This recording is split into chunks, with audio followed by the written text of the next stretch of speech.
স্বরাষ্ট্রমন্ত্রী মহোদয়, যাকে সর্বজান্তা মন্ত্রী বলা হয়, ওনার আইন শৃঙ্খলা নিয়ে কোনো খবর নাই। উনি একটা ভাষণ দিলেন সম্পূর্ণ অসত্যের উপরে ভিত্তি করে। তিনি বললেন যে যে আরডিএস প্রজেক্টটা এখানে নাকি 22,000 কোটি টাকা এবং তার নির্বাচনকে সামনে রেখে 11,000 কোটি টাকা আপনার ওই মহিলাদের হাতে দেওয়া হয়েছে, এর বিনিময়ে তারা ভোট দিয়েছে। অথচ এই প্রজেক্ট শুরু থেকে এই পর্যন্ত টোটাল 7,000 কোটি টাকা এখানে বিনিয়োগ করা হয়েছে, আর উনি একবারেই 11,000 কোটি টাকা আর টোটাল 22,000 কোটি টাকা। কোথায় 7,000 আর কোথায় 22,000? একজন মন্ত্রী যদি এরকম কথা বলে, তাইলে এই জাতি কি পাবে, কি আশা করতে পারে? তারপরে তিনি মিথ্যাচার করলেন যে এটা নাকি আমরা পকেটে চলে গেছে, অথচ 98% ফিডব্যাক, এই যে ঋণ তার 98%ই চলে আসছে। তাইলে পকেটে গেল কোথায়? যদি পকেটে যাইতো তো তারা কি এই সময়টা ফেরত দিত? ফেরত তো দিত না। ফেরত দেওয়ার মানেই তো অর্থ হইল যে এখানে কোনো ধরনের দুর্নীতি বা কোনো রাজনৈতিক দল বা কোনো ব্যক্তির ভোটের জন্য এটা করা হচ্ছে না। এই যে একটা রাষ্ট্রের গুরুত্বপূর্ণ মন্ত্রীর দায়িত্বে থেকে জাতিকে এইভাবে, এরপর উনি কি বললেন? ফখরুল ইসলাম ও ইসলাম নয়, জামাতে ইসলাম ও ইসলাম নয়, ইসলামী ব্যাংক ও ইসলামী ব্যাংক নয়। ফখরুল ইসলাম সাহেব একজন মুসলিম ব্যক্তি, মা বাবা ওনাকে ফখরুল ইসলাম রেখেছেন, এটা ইসলামের সাথে রিলেটেড নামই, কিন্তু উনি আদর্শ হিসেবে কমিউনিজম করতে পারেন, সেকুলারিজম করতে পারেন, জাতীয়তাবাদ করতে পারেন, that is owner up to him, এটা তার ব্যাপার। এটা তার দলের নেতার ব্যাপারে তিনি যা বলেছেন এটা যদি সঠিক হয় এখানে আমাদের কিছু বলার নাই। আমরা জানি তিনি একজন কমিউনিস্ট আন্দোলনের নেতা ছিলেন, ছাত্র জীবনে ছাত্র ইউনিয়ন করেছেন, পরে ভুল পাল্টিয়ে তিনি এখন বিএনপি করেন। বিএনপি একটা জাতীয়তাবাদী দল। জাতীয়তাবাদ এটা কোন ধরনের আদর্শ এদেশের আলেম ওলামারাই বলবেন, সেটা আমি বলতেই না গেলাম। তাহলে উনি ওনার দলের নেতার ব্যাপারে বলছেন ইট ইজ ট্রু, কিন্তু ট্রু হতে পারে যদি তার দলের নেতা প্রতিবাদ না করেন, তাহলে তো এটাই।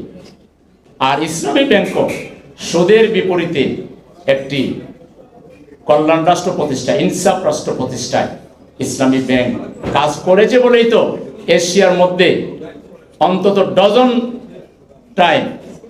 এক ডজন টাইমস ওরা শ্রেষ্ঠ ব্যাংক হিসেবে, সারা ওয়ার্ল্ডের অন্যতম শ্রেষ্ঠ ব্যাংক হিসেবে স্বীকৃতি পেয়েছে। এই ভালোটা আপনাদের ভালো লাগে না? বলছেন যে বিএনপির হাতে ইসলামী ব্যাংক সেফ। বিএনপির হাতে সেফ হইলে গ্রাহকরা এত অসন্তোষ প্রকাশ করতো না। আপনাদের হাতে সেফ, এটা আপনারা বললে তো হবে না, কাজে প্রমাণ করতে হবে। ফ্যাসিবাদের দোসরকে তিনি এই ব্যাংক সম্পর্কে কি জানেন? ইসলামী ব্যাংক সম্পর্কে তার কনসেপ্টটা কি? তিনি বাংলাদেশ ব্যাংকে চাকরি করেছেন। আমিও জামাত ইসলামী করি, আমি ব্রাঞ্চে শাখায় আছি। কেন্দ্রীয় জামাতকে আমি স্যালুট করার জন্য, তাদেরকে অভিবাদন জানাবার জন্য, যে এই প্রথম ওয়েস্টমিনিস্টার স্টাইলে আদলে বাংলাদেশে একটা বিরোধী দল পাওয়া গেল, একজন বিরোধী দলের নেতা পাওয়া গেল, সাহস করে তিনি বিকল্প জনপ্রতিনিধিত্বমূলক জনগণের স্বার্থ সংরক্ষণ করে এমন একটি বাজেট উপস্থাপন, বাজেট পেশের আগেই, সরকারি বাজেট পেশের আগেই দিতে পারলেন। এজন্য মাননীয় বিরোধী দলের নেতাকে এবং জামাতের কেন্দ্রকে এবং এই বডিতে যারা কাজ করেছেন তাদেরকে আমি সেলিব্রেট করি, তাদেরকে আমি কনগ্রেচুলেশন জানাই, এবং আমি আশা করব এখানে যে ভালো দিকগুলো আছে সাংবাদিকরা সেটা প্রকাশ করবেন। আর আমাদের সরকার যারা বাজেট পেশ করছেন, ইতিমধ্যে তো আমাদের বাজেট সাংবাদিকদের হাতে চলে গেছে, সরকার আমাদের ওয়েবসাইটে পাওয়া যাবে। সরকার এখান থেকে ভালো দিকগুলো তাদের বাজেটে অন্তর্ভুক্ত করে পেশ করলে জাতীয় উপকৃত হবে। এটা একটা দিক। ওনারা কত ভালো দিক করতে পারবেন, রাষ্ট্রীয় ক্ষমতায় থেকে মিথ্যাচার করতেছে। কালকে আপনারা দেখেছেন মাননীয় স্বরাষ্ট্রমন্ত্রী মহোদয়, যাকে সর্বজান্তা মন্ত্রী বলা হয়, সব বিষয়ে ওয়াকিফা, কালকে পার্লামেন্টে আলোচনা হচ্ছে ব্যাংক নিয়ে। উনি কি ব্যাংক মিনিস্টার? উনি হলেন আইন কি বলে স্বরাষ্ট্রমন্ত্রী। ওনার আইন শৃঙ্খলা নিয়ে কোনো খবর নাই। শিশু হত্যা হচ্ছে, নারী ধর্ষণ হচ্ছে, রামিসা এবং বিভিন্ন জায়গায় দুর্ঘটনা ঘটে, খবর নাই। উনি একটা ভাষণ দিলেন সম্পূর্ণ অসত্যের উপরে ভিত্তি করে।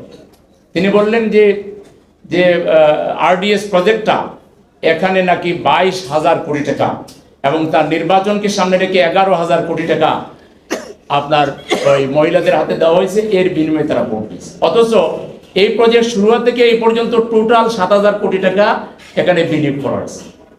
আর উনি একবারেই 11,000 কোটি টাকা, আর টোটাল 22,000 কোটি টাকা। কোথায় 7,000 আর কোথায় 22,000? একজন মন্ত্রী যদি এরকম কথা বলে, তাইলে এই জাতি কি পাবে, কি আশা করতে পারে?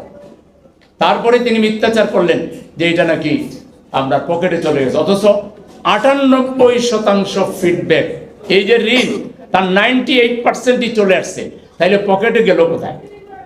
যদি পকেটে যাইতো তো তারা কি এই সময়টা ফেরত দিত? ফেরত তো দিত না। ফেরত দেওয়ার মানেই তো অর্থ হইল যে এখানে কোনো ধরনের দুর্নীতি বা কোনো রাজনৈতিক দল বা কোনো ব্যক্তির ভোটের জন্য এটা করা হচ্ছে না। এই যে একটা রাষ্ট্রের গুরুত্বপূর্ণ মন্ত্রীর দায়িত্বে থেকে জাতিকে এইভাবে, এরপর উনি কি বললেন? ফখরুল ইসলাম ও ইসলাম নয়, জামাতে ইসলাম ও ইসলাম নয়, ইসলামী ব্যাংক ও ইসলামী ব্যাংক নয়। ফখরুল ইসলাম সাহেব একজন মুসলিম ব্যক্তি, মা বাবা ওনাকে ফখরুল ইসলাম রেখেছেন, এটা ইসলামের সাথে রিলেটেড নামই, কিন্তু উনি আদর্শ হিসেবে কমিউনিজম করতে পারেন, সেকুলারিজম করতে পারেন, জাতীয়তাবাদ করতে পারেন, that is owner up to him, এটা তার ব্যাপার। এটা তার দলের নেতার ব্যাপারে তিনি যা বলেছেন এটা যদি সঠিক হয় এখানে আমাদের কিছু বলার নাই। আমরা জানি তিনি একজন কমিউনিস্ট আন্দোলনের নেতা ছিলেন, ছাত্র জীবনে ছাত্র ইউনিয়ন করেছেন, পরে বোল পাল্টিয়ে তিনি এখন বিএনপি করেন। বিএনপি একটা জাতীয়তাবাদী দল। জাতীয়তাবাদ এটা কোন ধরনের আদর্শ এদেশের আলেম ওলামারাই বলবেন, সেটা আমি বলতেই না গেলাম। তাহলে উনি ওনার দলের নেতার ব্যাপারে বলছেন ইট ইজ ট্রু, কিন্তু ট্রু হতে পারে যদি তার দলের নেতা প্রতিবাদ না করেন, তাহলে তো এটাই। কিন্তু জামাতে ইসলামী আপাদমস্তক কোরআন সুন্নাহকে ফলো করে একটি কল্যাণ রাষ্ট্র, কোরআনিক সমাজ, কোরআনময় সমাজ প্রতিষ্ঠার জন্য কাজ করছে। জামাত ইসলামী ইসলামী দল নয়, এটা বলাটা উনি কিন্তু জামাতের প্রতি অবিচার করেছে, ঠিক করেন নাই। আর ইসলামী ব্যাংকও সুদের বিপরীতে একটি কল্যাণ রাষ্ট্র প্রতিষ্ঠা, ইনসাফ রাষ্ট্র প্রতিষ্ঠায় ইসলামী ব্যাংক কাজ করেছে বলেই তো এশিয়ার মধ্যে অন্তত এক ডজন টাইমস ওরা শ্রেষ্ঠ ব্যাংক হিসেবে, সারা ওয়ার্ল্ডের অন্যতম শ্রেষ্ঠ ব্যাংক হিসেবে স্বীকৃতি পেয়েছে। এই ভালোটা আপনাদের ভালো লাগে না। বলছেন যে বিএনপির হাতে ইসলামী ব্যাংক সেফ। বিএনপির হাতে সেফ হইলে গ্রাহকরা এত অসন্তোষ প্রকাশ করত না। আপনাদের হাতে সেফ, এটা আপনারা বললে তো হবে না, কাজে প্রমাণ করতে হবে। ফ্যাসিবাদের দোসরকে তিনি এই ব্যাংক সম্পর্কে কি জানেন? ইসলামী ব্যাংক সম্পর্কে তার কনসেপ্টটা কি? তিনি বাংলাদেশ ব্যাংকে চাকরি করেছেন এবং তিনি বহিষ্কৃত, পদচ্যুত, ফ্যাসিবাদের লোকদের সহযোগিতা করার অপরাধে তাকে বাধ্য হয়েছে। সেই লোকটাকে এনে ইসলামী ব্যাংকের চেয়ারে বসাই দিলেন, আর আপনারা ব্যাংক সেফ এটা আপনি বললেই হবে? জনগণকে তো বিশ্বাস করতে হবে। এই ব্যাংক নিয়ে সরকারের তরফ থেকে এই ধরনের আচরণ সত্যি দুঃখজনক, অত্যন্ত বেদনাদায়ক। আমরা কালকে আমাদের বিরোধী দলীয় উপনেতার মুখ থেকে শুনলাম যে এই ব্যাংক প্রতিষ্ঠার পিছনে উৎস ছিল শহীদ প্রেসিডেন্ট জিয়াউর রহমান, আর বেগম খালেদা জিয়া তিনবার প্রধানমন্ত্রী ছিলেন, একটাবার ওই ব্যাংক নিয়ে তিনি কোনো প্রশ্ন তুলেছেন? কোনো কিছু করেছেন তিনি? তাহলে বেগম জিয়ার চাইতে আপনারা বেশি ব্যাংক বুঝে ফেলেছেন নাকি? আপনারা বেশি সজাগ। এটা আপনাদেরকে বলপথে পরিচালনা করা হচ্ছে। আপনারা এই ব্যাংক ধ্বংস হইলে কি পরিমাণ দেশের অর্থনীতির ক্ষতি হবে, এটা কি আপনারা পোষাইতে পারবেন? আপনাদের এই অভিজ্ঞতা আছে? আপনাদের এই ব্যবস্থা আছে? এই ব্যাংকেরই একজন ডাইরেক্টর, বিরোধী দলীয় নেতা ডাক্তার শফিকুর রহমান একসময় ডাইরেক্টর ছিলেন, প্রায় 8 বছর আমার জানার মধ্যে তিনি ডাইরেক্টর ছিলেন। তিনি বলেছেন প্রায় 32% রেমিটেন্স বিদেশ থেকে এই ব্যাংকের মাধ্যমে আসে। আজকে যদি আস্থা উঠে যায়, টাকা উঠে নেয়, রেমিটেন্স বন্ধ হয়ে যায়, আপনারা কি চিন্তা করেন? গায়ে মানে না, আপনি মুড়ল, আপনি নিজে নিজে বলছেন যে আমার হাতে সেফ। আপনার হাতে সেফ, তাহলে মানুষ টাকা উঠে নিচ্ছে কেন? তাইলে রাস্তায় মানুষ মিছিল করছে কেন?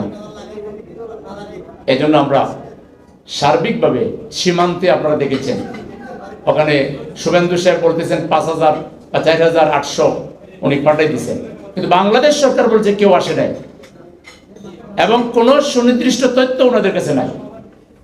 আমরা শুনেছি প্রায় 96 লাখ লোককে রেডি করা হয়েছে পোস্ট করার জন্য। এটা যদি এই সরকারের পক্ষে, একার পক্ষে মোকাবেলা করা সম্ভব? সরকারের উচিত হলো ইসলামী ব্যাংকের পিছন ছাড়িয়া জামাত সহ দেশে আরো যারা অভিজ্ঞ মানুষ আছে সবাইকে নিয়ে বসে কিভাবে সীমান্ত পরিস্থিতি ফেস করবে এটা নিয়ে চিন্তা করা। তা না করে তারা লাগছে ইসলামী ব্যাংকের বিরুদ্ধে। আরে ভাই, অন্য ব্যাংকগুলো যে চলতেছে না সেটা আগে ঠিক করেন। ইসলামী ব্যাংকের মধ্যে আরেকটা ব্যাংক বানায় নিজে আগে চালান, তারপর ইসলামী ব্যাংকের পিছনে আসেন। আপনাদের এই কাজগুলো মানুষের কাছে পরিষ্কার নয়। সেই জন্য সীমান্তে আজকে শুধু আমাদের সীমান্ত বাহিনী কিংবা আমাদের দেশের সশস্ত্র বাহিনী পরিস্থিতি ফেস করতে পারবে না, জনগণকে ঐক্যবদ্ধ করতে হবে। জনগণকে এই সীমান্ত পরিস্থিতিতে ঐক্যবদ্ধ করে, গোটা জাতিকে ঐক্যবদ্ধ করে সরকারকে আন্তর্জাতিক আদালতে যেতে হবে, জাতিসংঘের মানবাধিকার সংস্থায় যেতে হবে, আইসিজেতে যেতে হবে, মামলা করতে হবে, আমাদের বন্ধু রাষ্ট্রগুলোর সহযোগিতা নিতে হবে। অনেক কাজ আছে, আপনারা সেগুলো না করে 1 লাখ রোহিঙ্গা এখন কয় লাখে যে পরিণত, কয়েক লাখ রোহিঙ্গায় পরিণত হয়েছে।